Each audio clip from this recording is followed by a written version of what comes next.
This is 7 National News, and in our top story.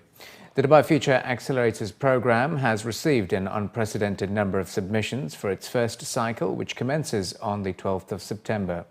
The program, which was launched last month by the Crown Prince of Dubai, His Highness Sheikh Hamdan bin Mohammed bin Rashid Al Maktoum, reflects the larger goals of the UAE and those of the Vice President and Prime Minister of the UAE and ruler of Dubai, His Highness Sheikh Mohammed bin Rashid Al Maktoum.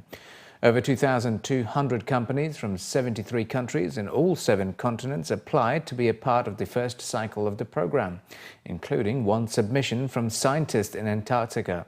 According to program officials, the initial response positions the Future Accelerators as one of the fastest-growing programs in the world. The US topped the list of 73 participating countries in terms of the number of individual applicants, followed by the United Kingdom, Germany, India, Singapore and Australia. The applications were distributed along the major sectors covered by the initiative, such as health, education, infrastructure, transport, energy, water, safety and security, and advanced technology. The Abu Dhabi Education Council has revealed that its school inspection report for the academic year 2015-16 has shown significant improvement. Adec stated that the majority of private schools inspected during this year and last year ranked as acceptable or better, adding that it carried out inspections of 110 private schools, including 67 in Abu Dhabi, 39 in Al Ain and 4 in the Western region. Each private school across Abu Dhabi is inspected once every 18 to 24 months, and during that time, schools are offered ample time to work on their overall performance, according to the Council, which is expected to be further enhanced with the implementation of the UAE inspection framework. The schools are judged on 6 performance standards, as outlined in the UAE inspection framework, which was introduced across the country last year. Results showed that 40% of schools performed good and above on student achievement.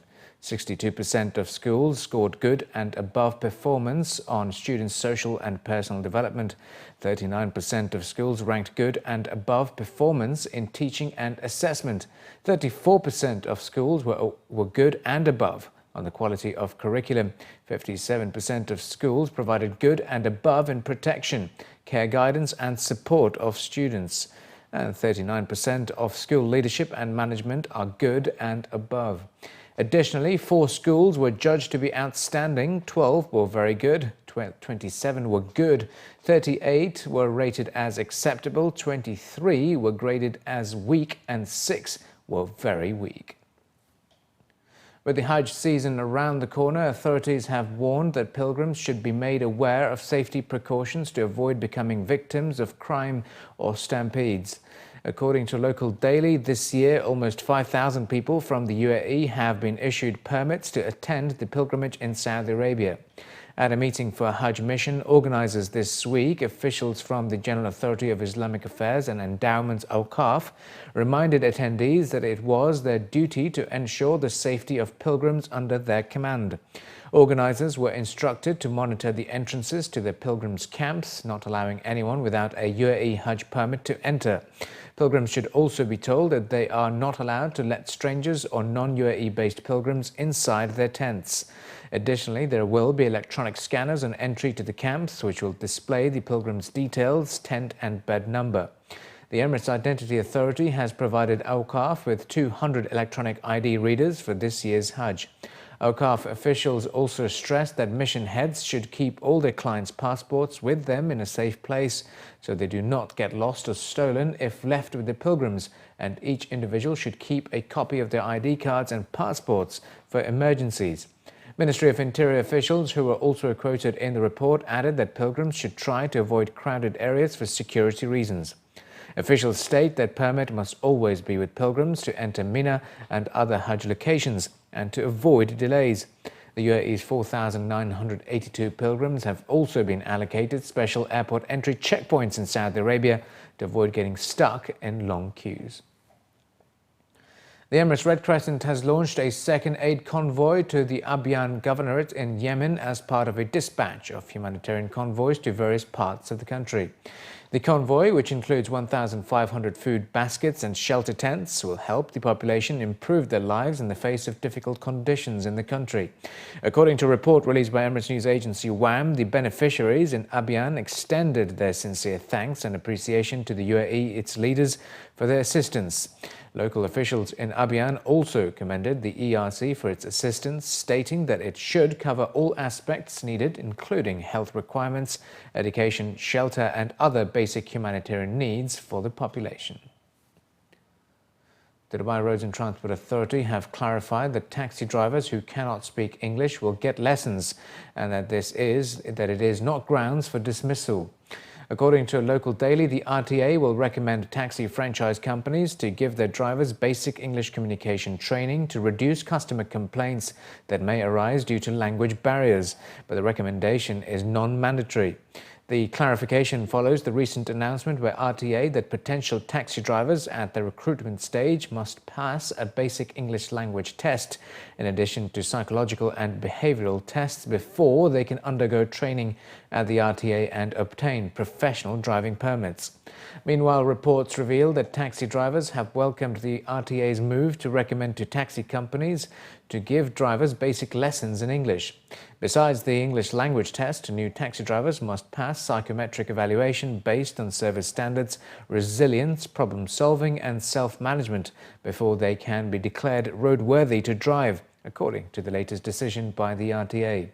Additionally, the RTA has already entered into a deal with the British Council to make cabbies more efficient by improving their basic language and other behavioural skills.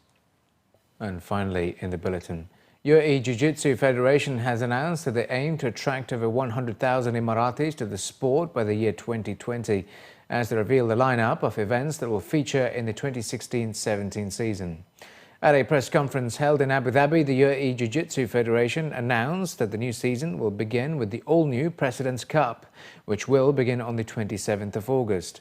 During the press conference, panelists revealed that the new season includes 11 local championships and over 60 championships around the world, which will also include the Martyrs Cup that will take place on the 25th and 26th of November 2016 in Abu Dhabi. Among the main highlights of the season will be the Abu Dhabi Grand Slam Tour, which has also been expanded to include 5 events instead of 4, with the 5th event taking place in Abu Dhabi. The tour will have its own world ranking and an increased prize value of over 550,000 dirhams. Panelists also revealed that the UAE Jiu Jitsu national team will also participate in the 5th Asian Beach Games that will be held in Vietnam next September. Commenting on encouraging more Emirati students to participate in Jiu-Jitsu, the Executive Director of School Operations at Abu Dhabi Education Council stated that the approach of identifying and nurturing talent from a young age has proven to be very successful and has also allowed students to enhance their personal and academic skills. Meanwhile, for the athletes, an Olympic bronze medal in judo has increased their hopes for Jiu-Jitsu's inclusion in the Olympics, for them to bear the nation's flag at a major event. The sport is very important for everything, for the school and for the child. What we done in our school in Abu Dhabi, it's really amazing and we like it, and we find the change proofing from the student to the student. It was really, and the Union of Jiu-Jitsu, they are helping us for this improving. Jiu-Jitsu, one of the sports that touch people directly. There is a lot of values around this sport. Our leadership, when they give this support, this kind of support, I think they believe in sport. They believe that support will change people's lifestyle. I think there is a lot of numbers, results around this sport showing us that we move in good strategy, that this kind of sport help our kids to get in a sport, to do an activity, to be active, which is reflecting always the strong personality, to help people to be in good shape. About our dreams, we would like to be in Olympics to compete, but still Jiu-Jitsu is not there. Hopefully we will see them in 2020 or in 2024. And for the medals, every player would like to be a champion. Every player wants to achieve something for him, for himself, for his country, for his people, to show them that, to say that thank you for what you're doing for us. So this is how we show as the players our thanks, our regrets, to the country.